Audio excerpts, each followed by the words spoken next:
8:55 ભાઈ ગાડી ગઈ જો જાય વાહ ભૂપત કઢી જો ભાઈ આમાં ટાઈમ છે ભરી ગયો ટાઈમ શું આ ભાઈ લીધી નથી ખમો હું મારું કામ કરું છું વૈસે હવે શૂટિંગ ન ઉતારતા કરી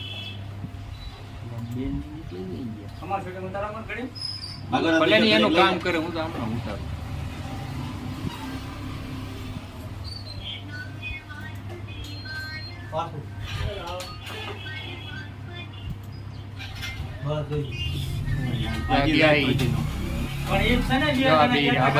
હાલે હવે જોવા ગિરીશભાઈ મોઢું જોવો તો મોઢું જોઈ લેવો ને બતા દઉં ઉભા રહી ફોટો પાડો સમજો